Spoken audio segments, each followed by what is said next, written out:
what you're doing to me. When you don't believe a word I say. No te pregunto en qué medio estás porque estás en muchos. Claudio, ¿cómo estás? ¿Qué tal, Fernando? Muchas gracias por la invitación. A vos Un gran por gusto estar aquí.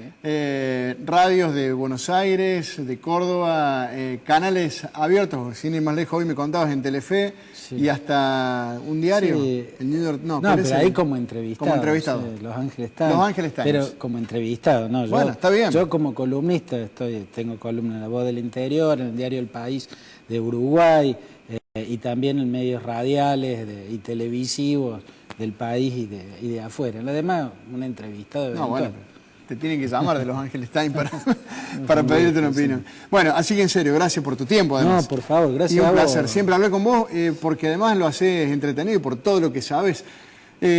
Arranco con los atentados en Bruselas. 3 atentados que después, cerca de las 11, 12 del mediodía de Argentina, se conoció la noticia que se los adjudicó el ISIS.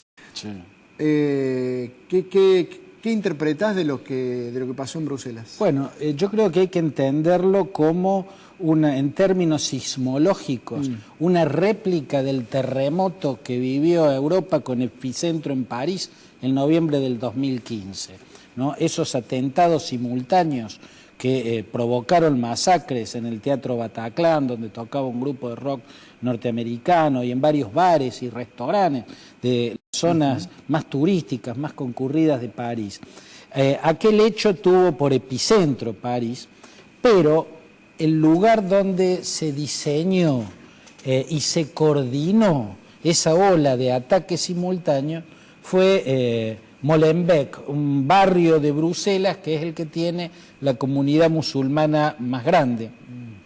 La inteligencia de Francia y de Bélgica trabajaron todos estos meses en desmantelar a esa célula que tiene su neurona principal en Bruselas y que acá produjo esa masacre en París. Creyó haber terminado ese trabajo la inteligencia europea la semana pasada, cuando cayó Salah Abdeslam, que era el jefe y coordinador de los ataques en París. Incluso él mismo estuvo en París y participó de esos ataques, sobrevivió, se escabulló, estaba prófugo, lo atraparon el viernes, y esto parece un mensaje de ISIS ante la caída de que es uno de los jefes que tienen en las células locales. Lo otro que me parece en síntesis esta idea, los servicios de inteligencia franceses y belgas, con el apoyo del MI5 y del MI6, que es la inteligencia militar interna y externa de Gran Bretaña, organizaciones policiales como la Sûreté francesas, todos trabajando en evitar esto, que lo mismo ocurre. Lo mismo ocurre, ¿no? ¿Y por qué? Porque, digamos, te escuchaba y te leía también, vos analizabas los distintos comportamientos del ISIS, hablabas de la ocupación territorial en Siria, o sea... Sí, una existencia en 3 dimensiones. Yo le explico de ese modo, ¿no es cierto? La de ISIS es una existencia en 3 dimensiones. Una dimensión es corpórea, es material, es visible, ¿no?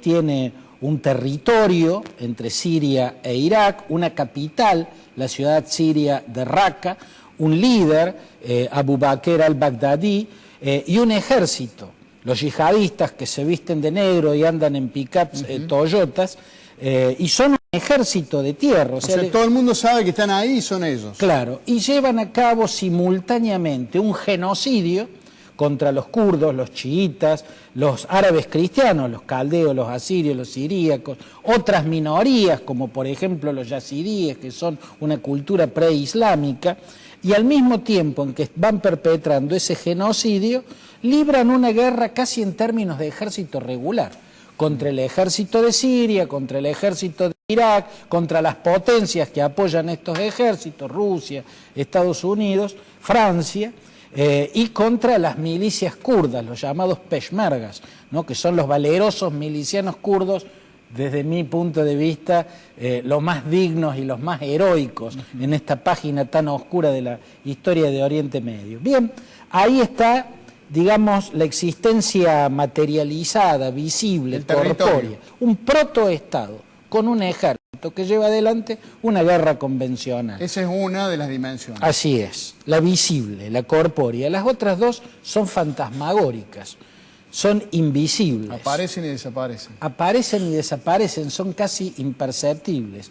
Una más que la otra. Las otras dimensiones son la más invisibilizada de todas, la más fantasmagórica y por ende inatrapable de todas, es la que se define con el nombre de los lobos solitarios. Los lobos solitarios ni siquiera tienen un vínculo, no han sido ni adiestrados, no tienen una pertenencia orgánica a una estructura, no reciben armas, no reciben materiales explosivos, es simplemente gente que tiene una tendencia al fanatismo y una gran capacidad de odio hasta el punto tal que puede armarse y masacrar. Esa gente excita su instinto más brutal inspirándose en mensajes en la web que organizaciones como ISIS lanzan para activar ese tipo de instintos, muchos de los cuales pertenecen a cualquier religión, ¿no? Pero reciben desde el ultraislamismo una deformación total del Islam y actúan en el nombre de eso. Son, digamos, instintos brutales y exterminadores que se activan por mensajes que inspiran, que excitan y que detonan ese instinto. Ejemplos: los hermanos caucásicos que provocaron una masacre en la maratón de Boston, el matrimonio que dejó su beba de 6 meses, se armó hasta los dientes en San Bernardino, en California, y fue a provocar una masacre a un instituto de rehabilitación de discapacitados, ahí fueron a perpetrar una masacre, ¿no? Ese es el brazo más imposible de detectar, porque ni siquiera tienen vínculos con las estructuras, simplemente reciben mensajes hechos o diseñados psicológicamente para activar instintos criminales y los logran hacer actuar. Entre este, que es el brazo más fantasmagórico, y la dimensión primera, que es la de la existencia corpórea y visible, el protoestado llamado califato, con territorio entre Irak y Siria y con un ejército y una capital y un líder, hay una dimensión intermedia, también fantasmagórica, que es la estructura de células dormidas.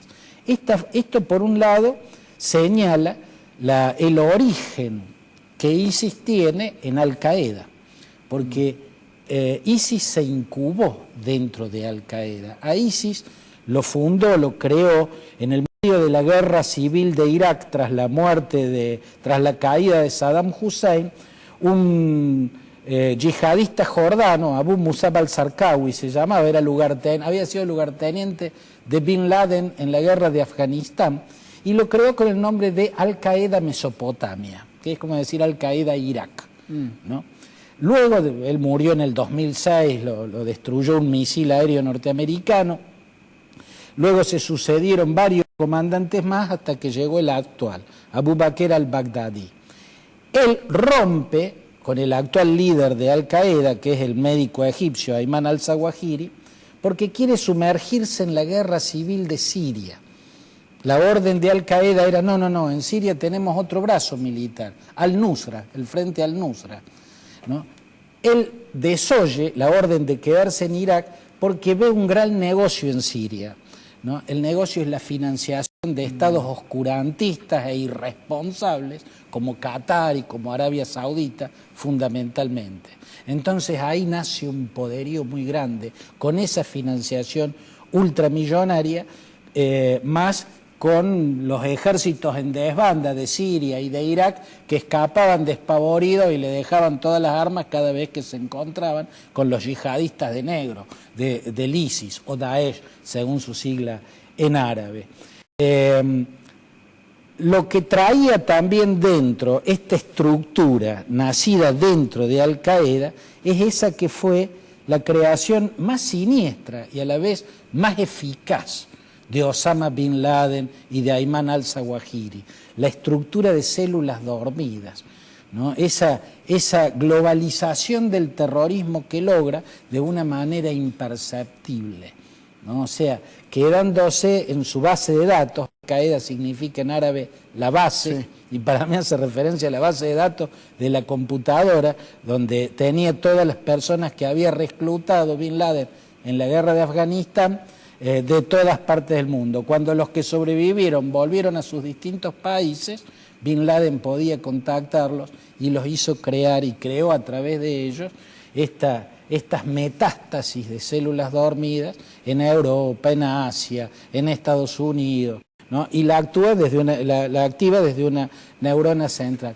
ISIS se llevó el conocimiento y armó eso. ISIS está desplazando a Al-Qaeda, la está reemplazando. Sí, sí. Y bueno, y acá lo que hemos visto actuar es a la segunda dimensión de la existencia de ISIS. Claudio, frente a estas tres dimensiones que tan bien acabas de describir, con sus nombres, que además te envidio sanamente, pero digo, ¿cómo hace para acordarse tantos nombres en árabe? No, mi laburo. Esto sé que tu trabajo, pero no. A todos nos llama la atención. Digo, esta descripción que has hecho de estas tres dimensiones del ISIS, sí.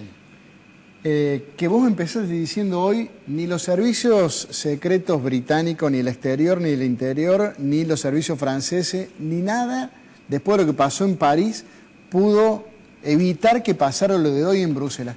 ¿Cómo se los para? Es muy difícil, porque el objetivo de estas estructuras invisibles y de su accionar dentro de las sociedades democráticas de Occidente tiene tres niveles de víctimas. Primero, las víctimas directas, que son los que mueren en esas masacres, ¿no es cierto?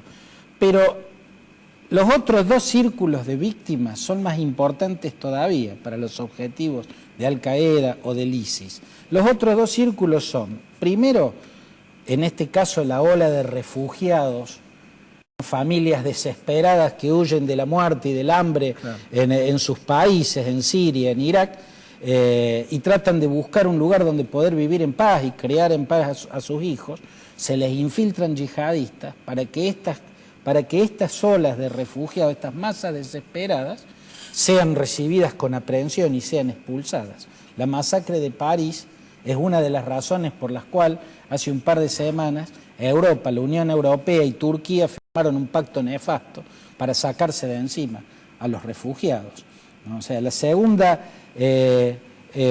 segundo círculo de víctimas a los que apuntan estos son los propios musulmanes, la diáspora musulmana, claro, en Europa, para que no puedan vivir bien, para que vivan bajo sospecha, para que su vida fuera del Oriente Medio sea incómoda, para que estén condenados a un solo destino: volver al califato, tomar las armas y morir por la yihad.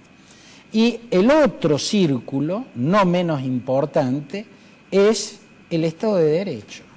Es la sociedad abierta la que recibe un golpe fatal, ¿no? Porque para un Estado de Derecho y para una sociedad abierta, que se basa en los derechos individuales, las libertades públicas, las garantías del ciudadano, todo eso se debilita, se achica, se contrae cada vez que el Estado de Derecho recibe un golpe, ¿no? Que lo hace, como los boxeadores, digamos, lo hace contraerse para protegerse. Se pierde Estado de Derecho, se pierden garantías, se pierden derechos individuales y libertades públicas cada vez que la sociedad abierta recibe estos golpes. Y a eso apunta también, y diría fundamentalmente, el oscurantismo que expresa esta modalidad de terrorismo, ¿no? Por eso, cada vez que reciben un golpe de este tipo, no solo se pierden vidas, ¿no? Sino que se achican los derechos de los ciudadanos de las potencias occidentales y se agrandan los aparatos de inteligencia, ¿no? Y las potestades que tienen para estar tratando de defender a una sociedad que, en definitiva, contra ese tipo de enemigos espectrales es indefendible. Tengo más preguntas, me gustaría seguir hablando del tema, pero tengo que hacer la pausa y cuando volvamos voy a cambiar de tema porque vos sabés mejor que yo, la televisión es así, sí. Y los tiempos son pocos. Pero cuando volvamos quiero que me cuentes algo de tu impresión después de la visita de Obama a Cuba, si de ahí sale algo o no. y de la visita de Obama a la Argentina. Ya te traigo ¿Cómo no? más a la escena nacional. La pausa, no te vayas, ya venimos, ya seguimos. Es como en una clase donde está hablando el profesor de historia, que es Claudio Fandini, y que nos está ayudando a entender lo que pasa en el mundo y también acá en Argentina. La pausa, dale.